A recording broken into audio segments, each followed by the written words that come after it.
Level 1, the invisible kid. Nobody picks this life on a Tuesday afternoon with a clear head and a list of options. You pick it when you're 14 years old in a neighborhood where the most powerful man on the street never went to school past 6th grade and drives a truck that costs more than every house on the block combined. You don't join anything yet. You just watch. You run a message from one corner to another. Someone hands you 40 pesos and tells you to forget you were ever there. You forget. You come back the next day. Not because you're fearless. Because 40 pesos felt like 100 when your mother is rationing tortillas and your school shoes have a hole in the left sole that you've been covering with cardboard for 3 weeks. The man who sends you is not a boss. He's barely above you. But he has a phone and a clean shirt, and people move when he walks past them.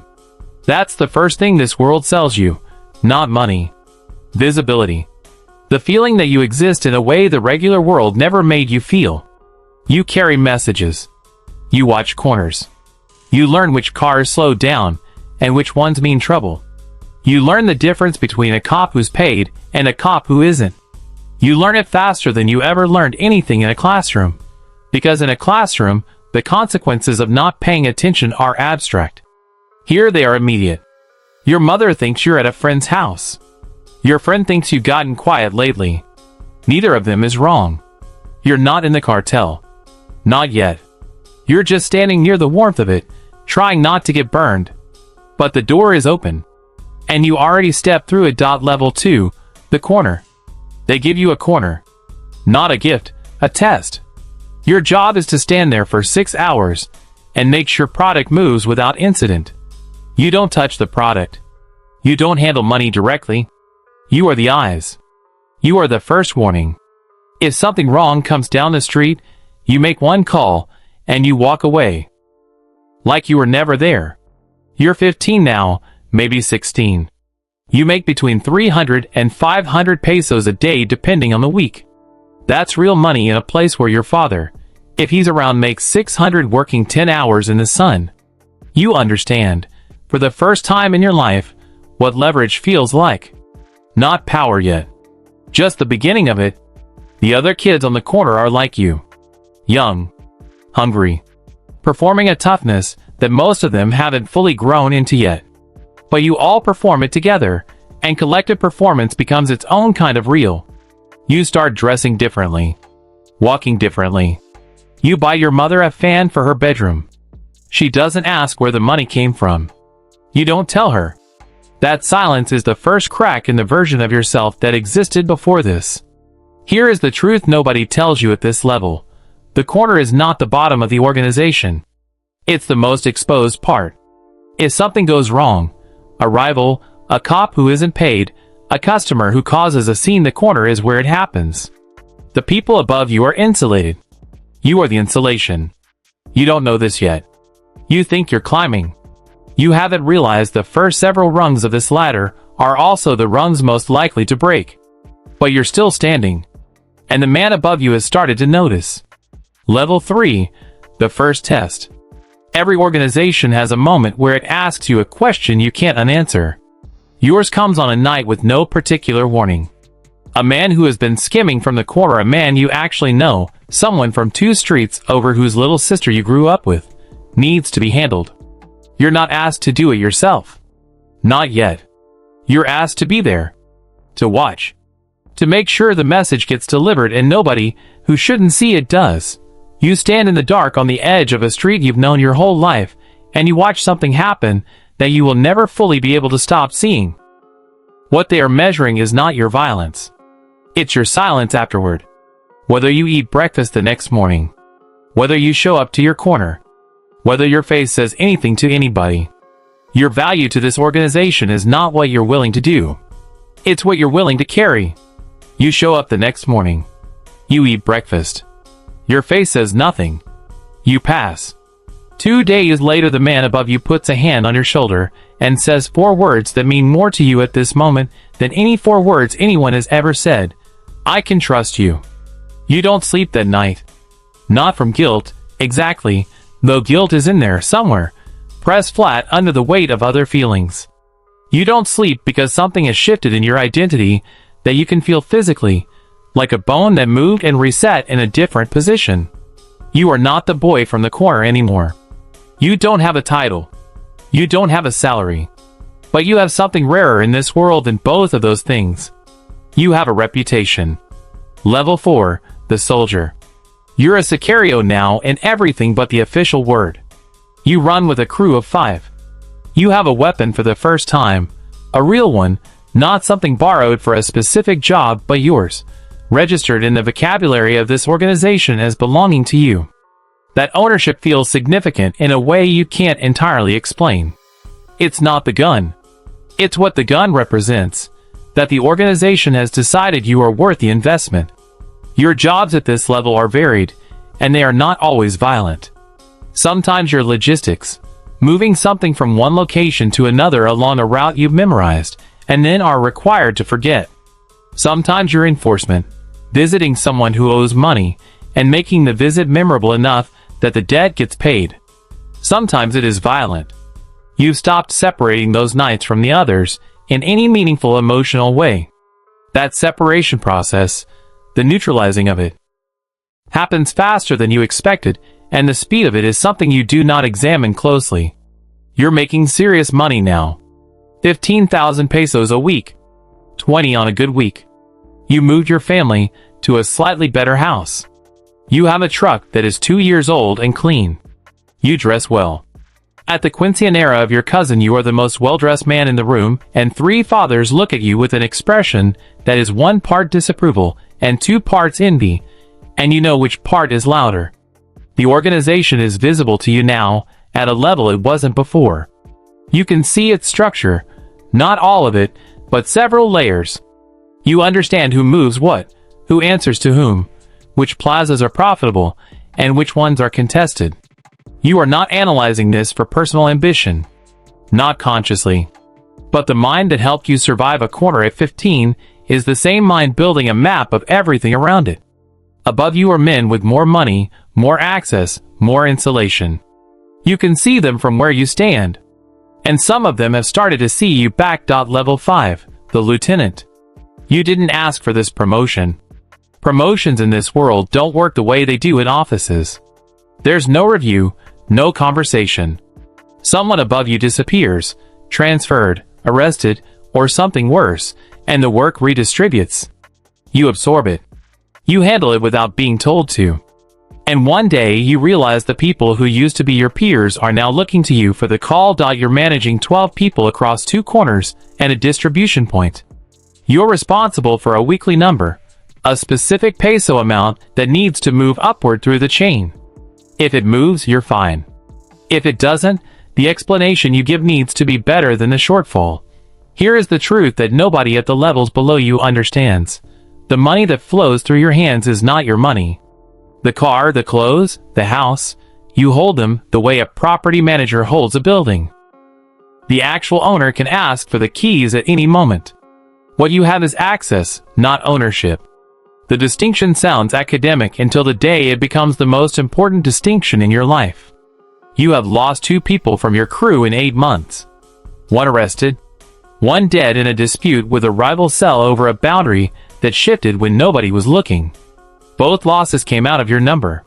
Both losses cost you sleep in ways that the early work never did, and you have spent enough time analyzing the difference to understand what it means. You have started to care about outcomes in a way that compromises the coldness the work requires. That's either the beginning of wisdom or the beginning of vulnerability. In this world, the line between those 2 things is extremely thin.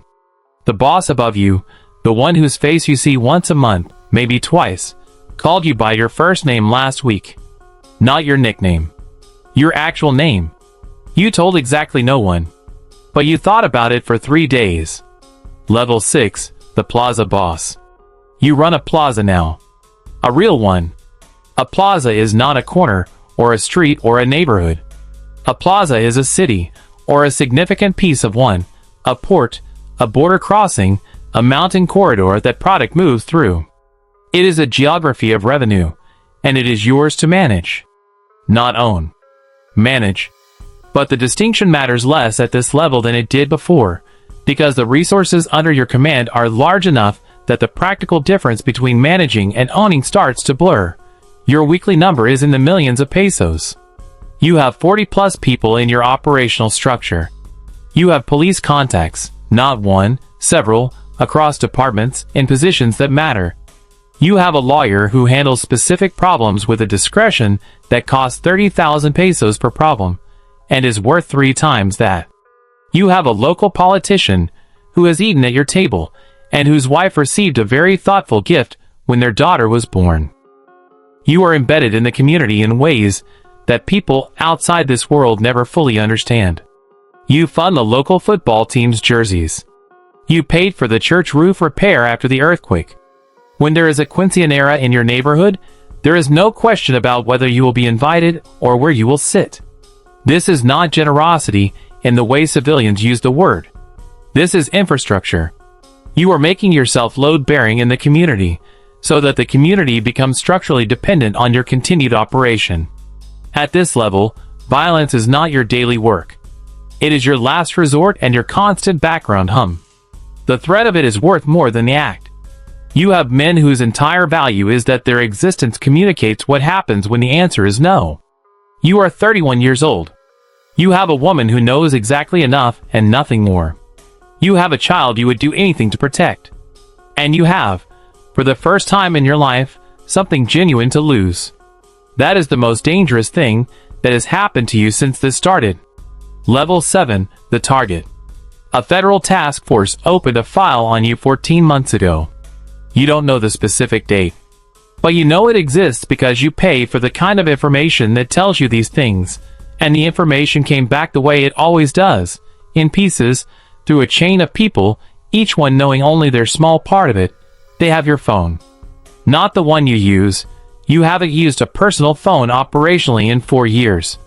But they have a number connected 3 contacts away from you that they are building outward from. They have photographs. Not of you specifically.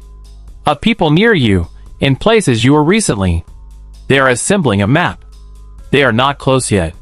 But they are professional, and they are patient, and they are federally funded, which means they do not have the budget pressures that local investigations do. You make changes. Not dramatic ones. Dramatic changes are themselves evidence of awareness. You make quiet, surgical changes to routine, personnel, communication patterns. You move 2 meetings that were predictably weekly to irregular intervals. You rotate which vehicle picks you up. You have a conversation with your lawyer that does not happen in his office or on any phone. Here is what they don't teach you at any level below this one. The most dangerous moment is not when investigators are close. The most dangerous moment is when they are close, and you don't know exactly how close. Certainty, even bad certainty, is manageable. The unknown is where mistakes get made. You are not sleeping the way you used to. Not from fear, exactly. From calculation. Your brain runs scenarios at 3 in the morning the way a chess engine runs positions. Constantly, without rest, evaluating threats 6 moves ahead. Your child asked you last week why you looked tired. You said work.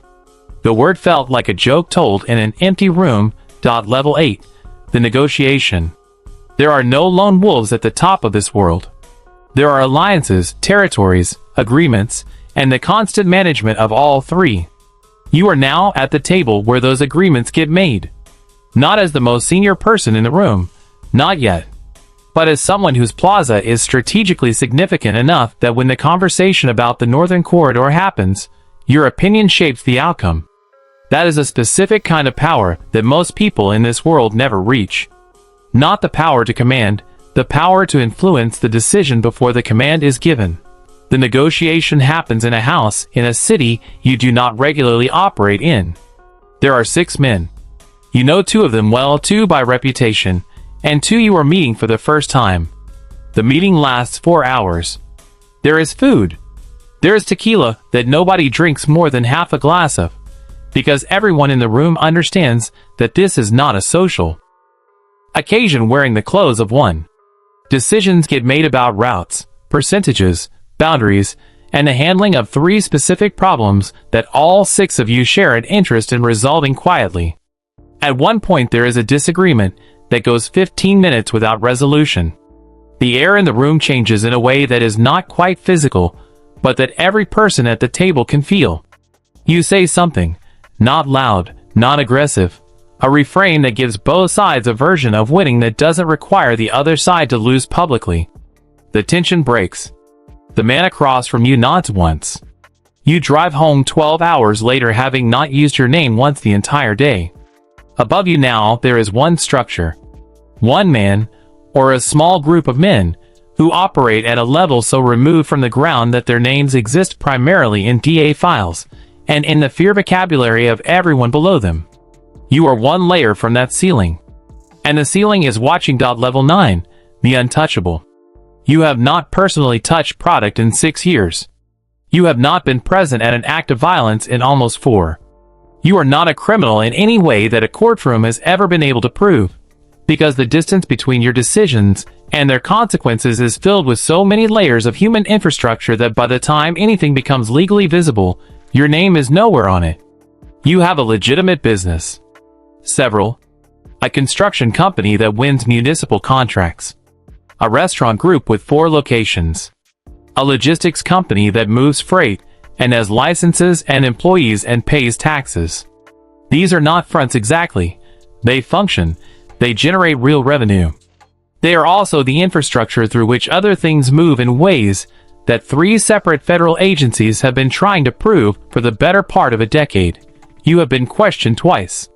Both times with a lawyer present, both times in a conference room, both times you answered every question with a complete cooperation that gave them absolutely nothing because you answered only what was asked and nothing adjacent to it. The second agent who questioned you was good. You could see it. The way he framed questions to create openings. The way he returned to the same topic from 3 different angles looking for inconsistency. You respected it. You gave him nothing. You are worth, conservatively, $400 million. The majority of it is in structures and accounts that are legitimized, layered, and distributed across enough jurisdictions that untangling them would be a decade of forensic accounting work that no single agency has the budget or mandate to complete. The people who work for you, the ones at level 3, level 4, level 5, they are the ones who get caught. They are the ones who appear in court documents. Some of them are in prison right now. They do not have your name. They have the name of someone who works for someone, who works for someone, and the chain stops well before it reaches you. You go to your child's school play on a Thursday evening. You sit in a plastic chair in a gymnasium, and you watch and you applaud, and afterward your child runs to you, and you lift them up, and at that moment you are, without complication or irony, a parent. Just a parent. That version of you is completely real. So is the other one. Level 10. The ghost. At this level, you don't have a rank anymore.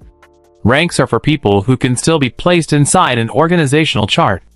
You have been removed from every chart that could be seized as evidence, mapped by an analyst, or described by a witness who actually saw you give an order. You are a direction. Not a person. A direction that things move toward and resources flow from, without any single transaction being traceable back to a name on a document. You are 60 years old, perhaps. Or 55. You are healthy. You have a compound in a location that 3 people in the world know. You have security that is invisible. Not men with guns at a gate. That's a level 6 problem.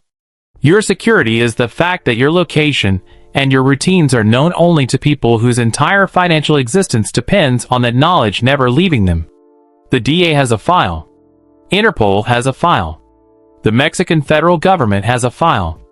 These files have your photograph, one of them, taken 11 years ago from a distance at a funeral.